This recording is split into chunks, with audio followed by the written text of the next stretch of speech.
Assalamualaikum warahmatullahi wabarakatuh. Perkenalkan, nama saya Nur Hidayah dengan NPM 5020174. Di sini saya akan memaparkan materi tentang manajemen pembiayaan, sarana, dan prasarana. A. Pembiayaan. 1. Konsep pembiayaan pendidikan. Menurut Hamdani, pembiayaan pendidikan adalah sebuah kompleksitas yang di dalamnya akan terdapat saling keterkaitan pada setiap komponen yang memiliki rentang yang bersifat makro atau satuan pendidikan, hingga yang makro atau nasional, yang meliputi sumber-sumber pembiayaan pendidikan, sistem, dan mekanisme pengalokasiannya.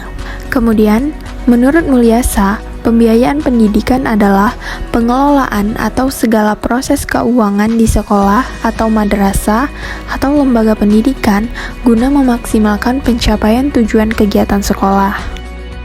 Adapun faktor yang mempengaruhi pembiayaan pendidikan menurut Bastian yaitu sebagai berikut. A. Kenaikan harga atau rising prices. B. Perubahan relatif dalam gaji pengajar atau teacher salaries. C. Perubahan dalam populasi dan kenaikannya presentasi peserta didik di sekolah negeri. D. Meningkatnya standar pendidikan atau educational standard. Dan E. Meningkatnya usia anak yang meninggalkan sekolah. 2. Landasan hukum pembiayaan pendidikan. Baharudin menyebutkan bahwa landasan hukum pembiayaan pendidikan terdiri dari 1. Pancasila sebagai negara yang berkedaulatan. 2. Undang-Undang Dasar 1945 di dalam pembukaan Undang-Undang Dasar 1945 dalam alinea keempat. 3. Peraturan perundang-undangan lembaga pendidikan dalam melaksanakan tugasnya. Lalu yang ketiga, yaitu sumber keuangan sekolah. Menurut Nanang Fattah, sumber keuangan sekolah yaitu sebagai berikut.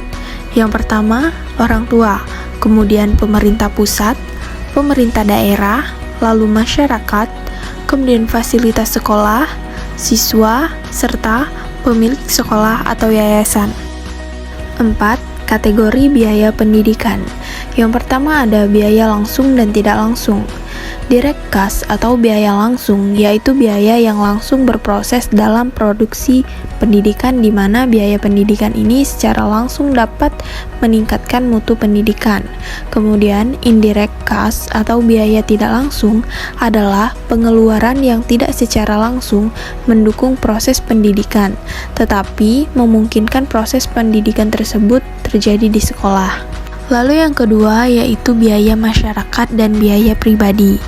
Biaya masyarakat dapat dikatakan sebagai biaya publik, yaitu sejumlah biaya yang harus dibayar oleh masyarakat untuk pendidikan, baik melalui sekolah maupun melalui pajak yang dihimpun oleh pemerintah, kemudian digunakan untuk membiayai pendidikan. Biaya pribadi adalah biaya yang dikeluarkan oleh keluarga untuk membiayai sekolah anaknya dalam bentuk uang sekolah, uang kuliah, pembelian buku, dan dana hidup siswa. Yang kelima, pendekatan biaya satuan pendidikan. A. Pendekatan makro. Pendekatan makro mendasarkan perhitungan pada keseluruhan jumlah pengeluaran pendidikan yang diterima dari berbagai sumber dana, kemudian dibagi jumlah peserta didik. Lalu pendekatan mikro.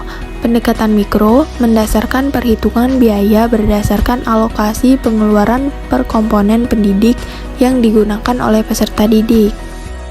B. Manajemen sarana dan prasarana. 1.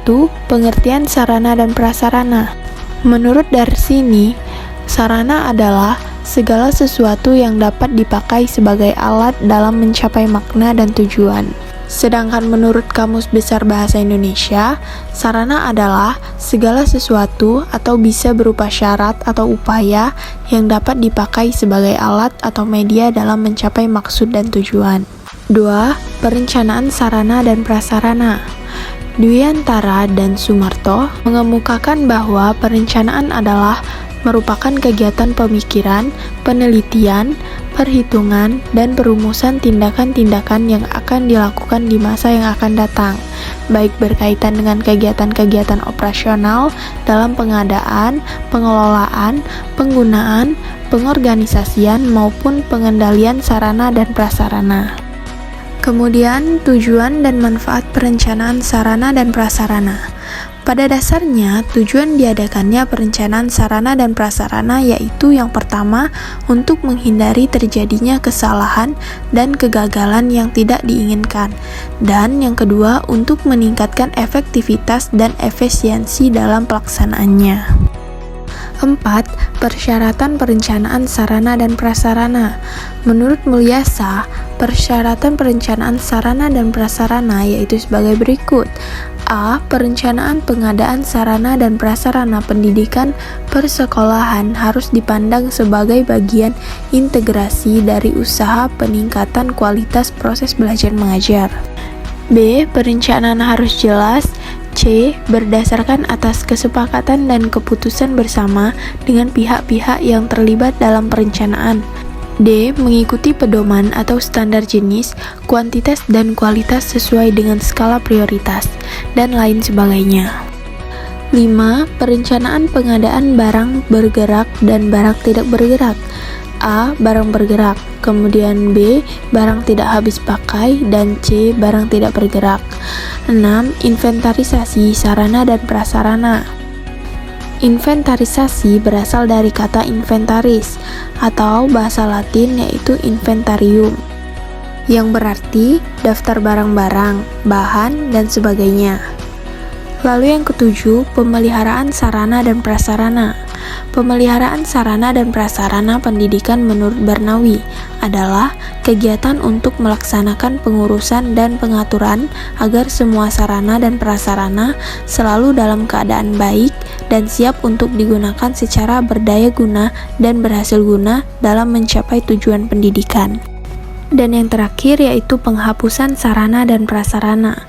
Menurut Barnawi, penghapusan sarana dan prasarana merupakan kegiatan pembebasan sarana dan prasarana dari pertanggungjawaban yang berlaku dengan alasan yang dapat dipertanggungjawabkan. Nah, itulah tadi pemaparan materi dari saya. Semoga dapat bermanfaat bagi kita semua. Terima kasih.